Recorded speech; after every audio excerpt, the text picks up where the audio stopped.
ஆன்மீக எழுத்தாளரும் ஆன்மீக சொற்பொழிவாளருமான பி. சுவாமிநாதன் எழுதியுள்ள ஆன்மீக நூல்கள் அனைத்துமே தாமரை பிரதர்ஸ் மீடியாவில் கிடைக்கும். மகாபிரிவா தொகுதிகள் தமிழிலும், மகாபிரிவா தொகுதிகள் ஆங்கிலத்திலும் இவர் எழுதியுள்ள நூல்கள் பல்லாயிரக்கணக்கான வாசகர்களிடையே பெரும் வரவேற்பை பெற்றது. இவற்றை தவிர திருப்பதி சரணம் உட்பட ஏராளமான ஆன்மீக நூல்கள் தாமரை பிரதர்ஸ் மீடியாவில் கிடைக்கும். ஸ்ரீ குருபியோ நமக. ஓம் காஞ்சிவாசாய வித்மகே சாந்தரூபாய திமகி தன்ன சந்திரசேகரேந்திர பிரச்சோதியாத். எல்லாருக்கும் நமஸ்காரம். மகாபிரிவா மகிமை யூடியூப் சேனலில் பெரியவா தொடர்பான பல அனுபவங்களை நாம் பார்த்து கொண்டு வருகிறோம். ஒவ்வொரு அனுபவமுமே, பெரியவா சம்பந்தப்பட்ட எல்லா எக்ஸ்பீரியன்ஸுமே நமக்கு ஒரு பாடத்தை கொடுக்குறது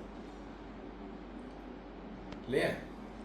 அதாவது இந்த பிரபஞ்சத்தில் சுமார் 84 லட்சம் ஜீவராசிகள் இருப்பதாக சொல்லப்படுகிறது.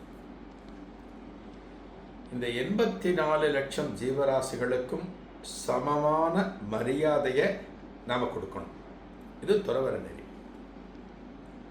ஒரு துறவிக்கு மனுஷன் உயர்ந்தவன், ஒரு நாய் அதை விட குறைச்சலானது, ஒரு பூனை குறைச்சலானது, ஒரு கொசு குறைச்சலானது, எறும்பு குறைச்சலானது, அப்படி கிடையாது. எல்லாம் ஒன்று, எல்லாமே ஒன்று. இப்போ நம்ம வீட்டில்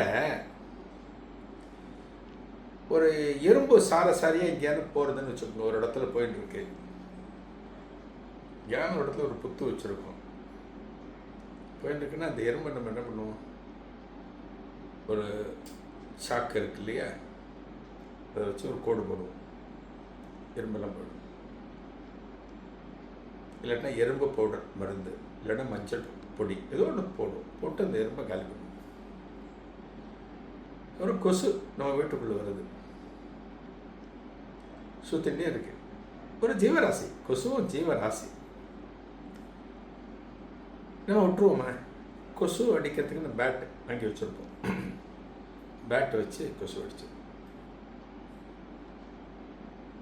கரப்பாம்பூச்சிக்கு ஹிட்டுன்னு ஒன்று வச்சுருப்போம், காக்ரோச். ஆனால் பெரியவா இருக்கிற இடத்துல எறும்பு போனால் அது ஒன்றும் பண்ணக்கூடாதுங்க. ஒரு எறும்பு சாரசாரியாக போனாலுமே ஒன்றும் பண்ணக்கூடாதுங்க. நான் ஒரு தடவை சொல்லியிருக்கேன்னு நினைக்கிறேன். பெரியவா ஒரு தடவை போகும்போது ஏதோ எங்கேயோ ஒரு இடத்துல காலில் லேசாக ஏதோ இடிச்சோ தடிக்கியோ சின்ன காயம் பெரியவா காலில். ஒரு எறும்பு அதில் ஏறி இந்த காயத்தில் அதை சுவைக்கிறது. எறும்புக்கெல்லாம் அதான், அதில் சுவைச்சு மேலும் கடி ரத்தம் எல்லாமே வருது. பெரிய பேசாமல் இருக்கா, யாரோட பேசிட்டு இருக்க, அதை கண்டுக்கல. அது கும்பகோணம் பக்கத்தில் ஒரு கிராமத்தில் விஷ்ணுபுரம்னு ஒரு கிராமம். இந்த கிராமத்தில் பெரியவா இருக்கிற போது கொசுவெல்லாம் ராத்திரி கடிக்கிறது. பெரியவா ஃபேன்லாம் இருக்கிற வேற ஒரு இடம் இருக்குது, அங்கே நீங்கள் ஓய்வு எடுக்கிறடா அப்படின்னு கேட்குறப்ப, இல்லை அது இருக்கிற இடத்துல நம்ம இருக்கோம், அது மட்டும் இருந்துட்டு போட்டோம், அது வேலையை இது பண்ணட்டும் அப்படின்னு சொல்லியிருக்கேன். பெரியவா சில காலம் பைரவர் என்று சொல்லப்படக்கூடிய நாய்க்கு சாப்பாடு வச்சுட்டு தான் பெரியவா சாப்பிட்டா. சில காலம் அதே போல் பார்த்தீங்கன்னா பெரியவா இருக்கிற இடத்துல சர்ப்பங்கள்லாம் சில இடத்துல, ஒரு வனாந்தர பகுதி இங்கெல்லாம் இருக்கிறப்ப சர்ப்பங்கள்லாம் பெரியவா மேலே ஊர்ந்து போயிருக்கு. இப்போ பாருங்க, எறும்பு வந்தால் நம்ம விடமாட்டோம், கொசு வந்தால் விடமாட்டோம், காக்ரோச் வந்தால் விடமாட்டோம், சர்ப்பம் வந்தால் விடமாட்டோம். அப்போ எல்லா ஜீவராசிகளும் ஒன்றுங்கிறது யாருக்கு? மகான்களுக்கு மட்டும்தான். ரமண பகவான் அணில்களுக்கு முந்திரி கொடுப்பாராம், முந்திரி பருப்பு கொடுப்பாராம் அணிலுக்கு. வெள்ளம் அப்படிதான் இருந்திருக்க.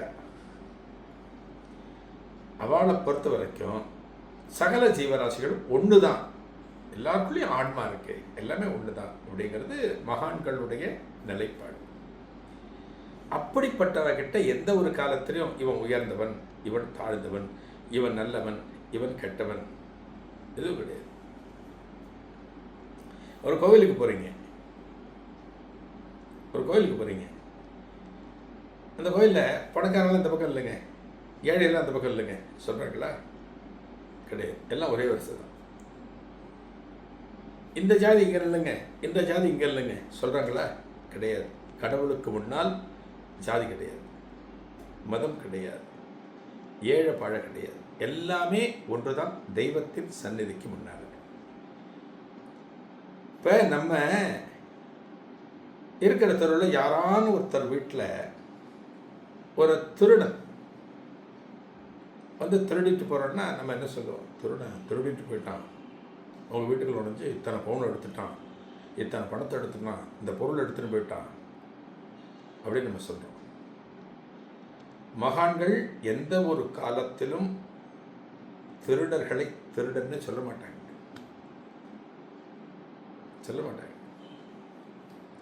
ரமண பகவான் சரித்திரத்திலையும் நடந்திருக்கு.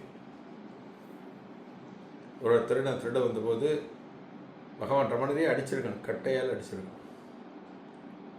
இவன் தான் உங்களை அடித்த திருடன்னு கேட்டபோது ரமணர் சொன்னார், எனக்கு தெரியல, ஆனால் போன ஜென்மத்தில் நான் யார் அடித்தேனோ அவன் தான் இந்த பிறவியில் என்ன அடிச்சிருக்கான் அப்படின்னாரு.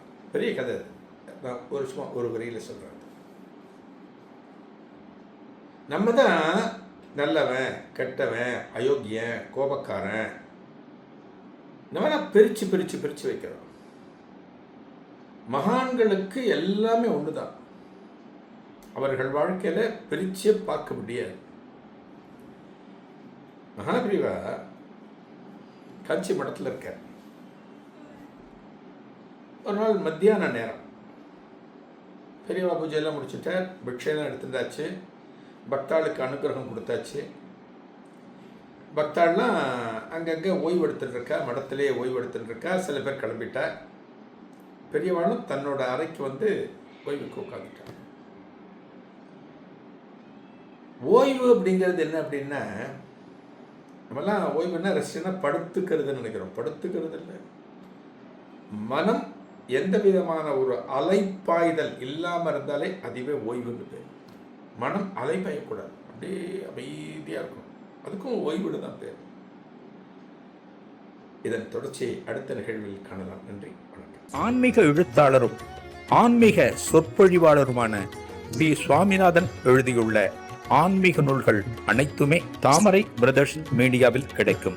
மகாபிரிவா தொகுதிகள் தமிழிலும், மகாபிரிவா தொகுதிகள் ஆங்கிலத்திலும் இவர் எழுதியுள்ள நூல்கள் பல்லாயிரக்கணக்கான வாசகர்களிடையே பெரும் வரவேற்பை பெற்றது. இவற்றை தவிர திருப்படி சரணம் உட்பட ஏராளமான ஆன்மீக நூல்கள் தாமரை பிரதர்ஸ் மீடியாவில் கிடைக்கும்.